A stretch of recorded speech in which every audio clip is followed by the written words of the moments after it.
생성형 AI 하면 떠오르는 두 거대 산맥, 바로 디퓨전과 자기회귀 모델이죠.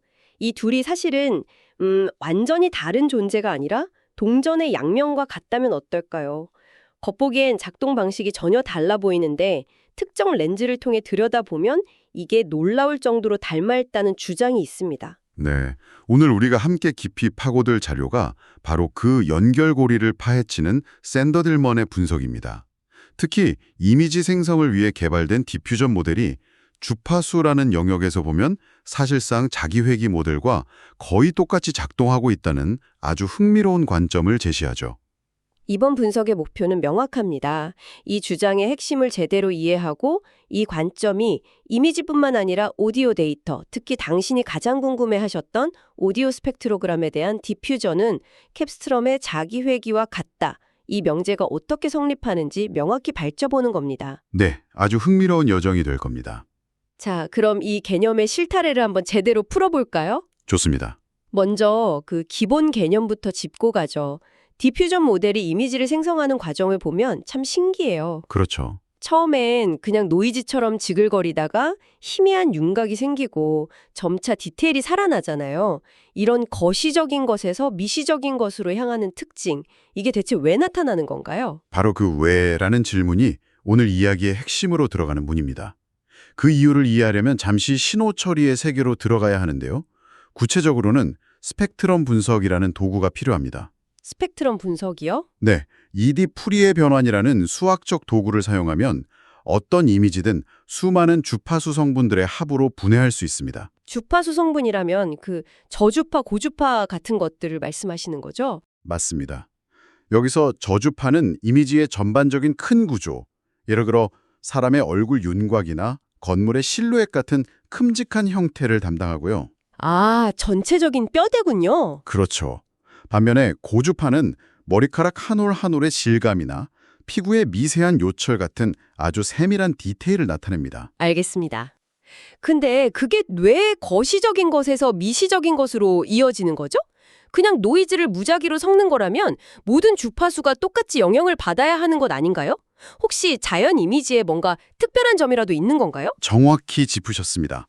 바로 자연 이미지의 스펙트럼에는 아주 특별하고 일관된 패턴이 숨어 있습니다.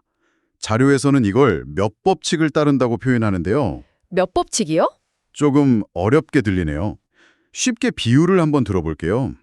자연 이미지를 하나의 오케스트라 연주라고 생각해 보세요. 오케스트라요? 네, 웅장한 저음을 내는 콘트라베이스나 튜바 소리, 이게 바로 저주파거든요. 이 소리가 전체 멜로디의 뼈대를 잡고 연주를 압도하죠. 아, 반면에 섬세하고 높은 음을 내는 피콜로나 트라이앵글 소리, 즉 고주파는 훨씬 작게 들리면서 장식적인 디테일을 더합니다. 자연 이미지가 바로 이 오케스트라 연주와 같아요. 저주파 성분이 압도적으로 강한 에너지를 가지고 있고 고주파로 갈수록 그 에너지가 예측 가능하게끔 급격히 약해지는 아주 질서정연한 구조를 가지고 있습니다. 와, 오케스트라 비유는 정말 귀에 쏙 들어오네요. 그러니까 이미지의 큰 윤곽, 즉 저음이 가장 에너지가 세고 디테일, 즉 고음은 에너지가 약하다. 이 말씀이시죠? 네, 이걸 기술적으로는 방사평균 파워 스펙트럼 밀도, 줄여서 ARPSD 그래프를 로그 스케일로 그려보면 거의 완벽한 직선 형태로 나타난다고 말합니다. 좋습니다. 자연 이미지는 저음이 강한 오케스트라 연주 같은데 그럼 디퓨전 모델이 사용하는 가우시안 노이즈의 스펙트럼은 어떤가요? 이건 어떤 연주에 비유할 수 있을까요? 가우시안 노이즈는 오케스트라가 아니라 라디오 주파수가 안 잡힐 때 나는 치익 하는 백색 소음에 가깝습니다. 아, 백색 소음이요? 네, 이 소리의 특징은 모든 주파수 대역의 에너지가 똑같다는 겁니다. 저음, 중음, 고음 할 것 없이 모두 동일한 볼륨으로 울리는 거죠. 그래서 스펙트럼을 그려보면 기울어진 직선이 아니라 평평한 수평선이 나타납니다. 아하, 이제 그림이 그려지네요. 한쪽에는 저음이 강하고 고음이 약한 이미지가 있고 다른 한쪽에는 모든 음이 똑같이 시끄러운 노이즈가 있어요. 이 둘을 더하면 어떻게 되나요? 자료에서는 이걸 경첩 모양의 스펙트럼이 나타난다고 아주 재치 있게 표현합니다. 경첩이요? 네, 생각해보세요. 저주파 영역에서면 원래 이미지의 오케스트라 저음이 워낙 웅장해서 노이즈의 치익 소리는 그냥 묻혀버립니다. 그래서 합쳐진 신호도 원래 이미지의 스펙트럼과 거의 똑같이 보이죠. 그렇죠. 저음이 워낙 크니까요. 하지만 고주파 영역으로 가면 상황이 역전됩니다. 이미지의 피콜로 소리는 거의 들리지 않는데 노이즈는 여전히 시끄럽게 울리고 있으니 노이즈 소리가 이 영역을 완전히 지배하게 되는 거죠. 아, 그러니까 그 경첩 모양이 바로 그 현상을 그래프로 보여주는 거군요. 저주파라는 높은 산은 그대로 남아있고 고주파라는 낮은 해변가부터 평평한 노이즈의 바닷물에 잠겨버리는 모습. 맞습니다. 그래서 자료에서 노이즈를 더 많이 추가하는 과정을 밀물이 차오르는 것 같다고 비유한 겁니다. 와, 비유가 정말. 네, 노이즈라는 바다의 수위가 점점 높아지면서 가장 낮은 해안가, 즉 파워가 가장 약한 이미지의 최고 주파 정보부터 차례대로 잠기게 되는 거죠. 그 비유 덕분에 확실히 이해가 되네요.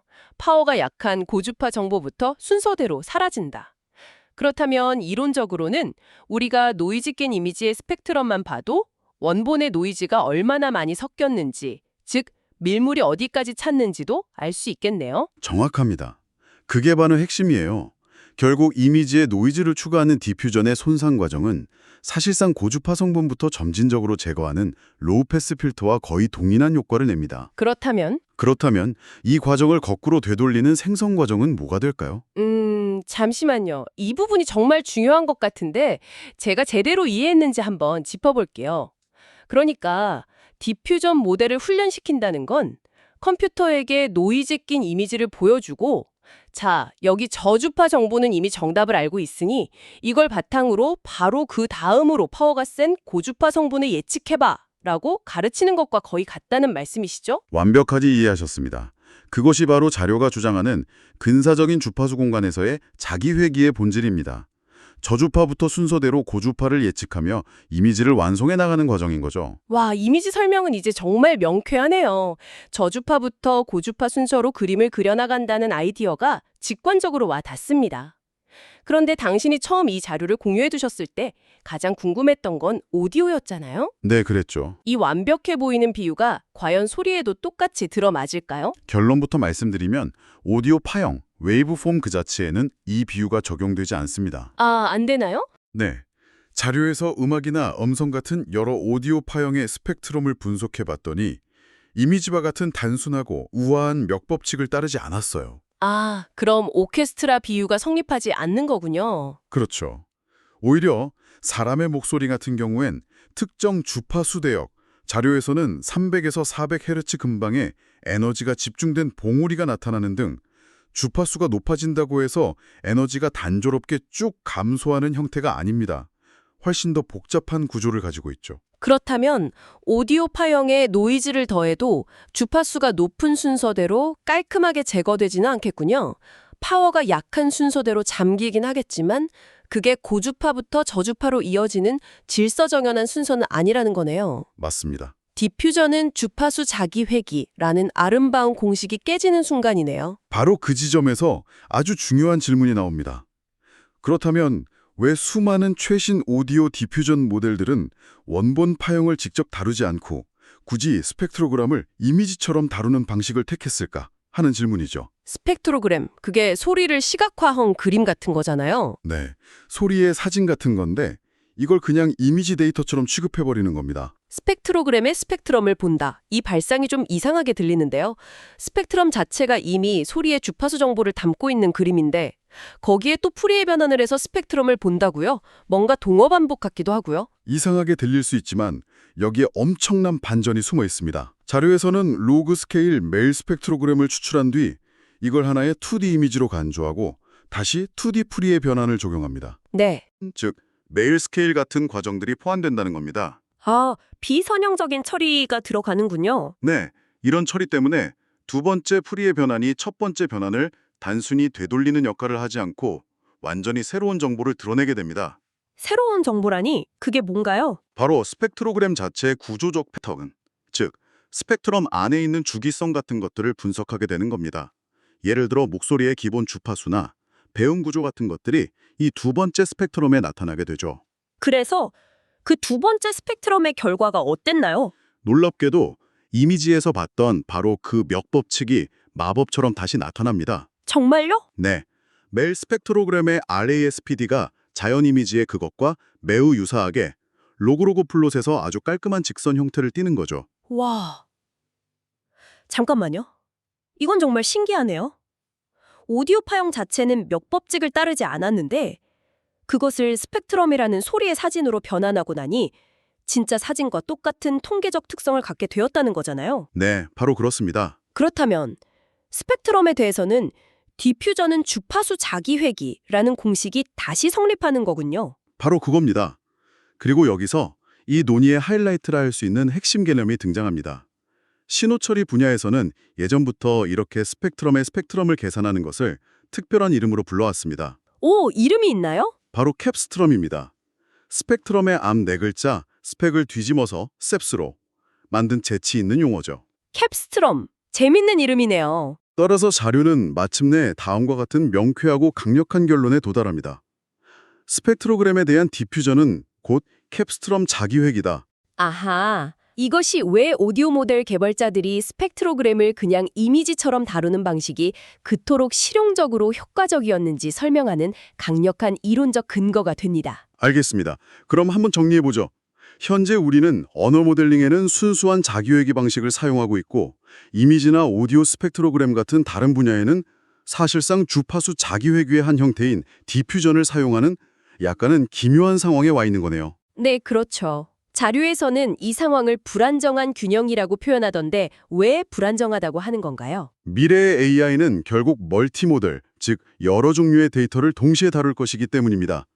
언어, 이미지, 소리를 모두 자연스럽게 이해하고 생성하는 통합 모델이 필요한데 지금처럼 두 가지 다른 모델링 패러다임을 어색하게 접붙이는 방식은 복잡하고 비효율적이죠. 아, 각 분야를 따로따로 다뤄야 하니까요. 네.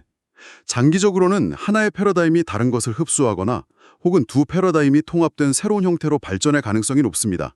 그래서 지금의 균형은 깨지기 쉬운 불안정한 상태라는 겁니다. 그렇다면 자연스러운 다음 질문이 생기네요. 디퓨전의 근사적인 방식 말고 아예 처음부터 정확한 주파수 공간 자기회귀 모델을 만들면 되지 않을까요? 네, 좋은 질문입니다. 저주파 성분부터 순서대로 고주파 성분을 예측해 나가는 모델을 명시적으로 만드는 거죠. 이 방향으로의 연구는 없나요? 물론 있습니다. 아주 활발하게 연구되는 분야입니다.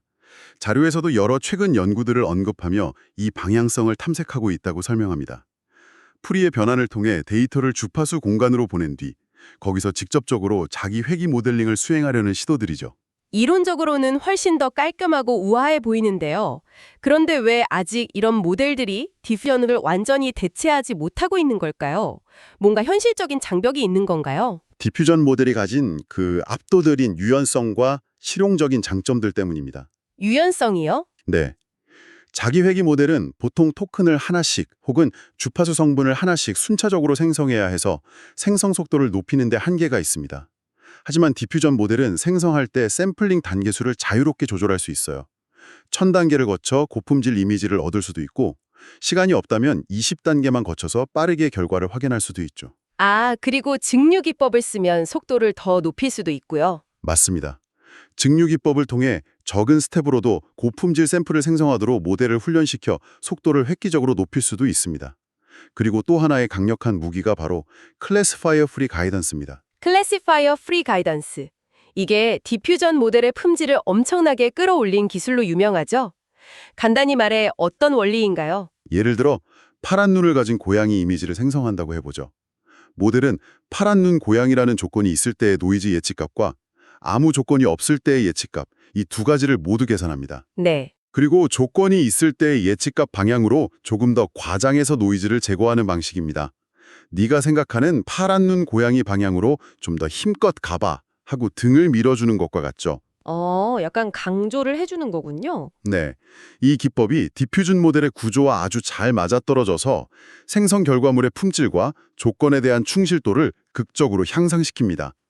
이런 실용적인 혜택들을 포기하기가 쉽지 않기 때문에 연구자들은 단순히 패러다임을 바꾸는 것에서 그치지 않고 어떻게 하면 기존 디퓨전의 장점들을 새로운 패러다임에 계승할 수 있을지 함께 고민하고 있는 매우 역동적인 상황입니다. 오늘은 디퓨전과 자기회귀 모델 사이의 깊고도 놀라운 관계를 주파수라는 렌즈를 통해 들여다봤습니다.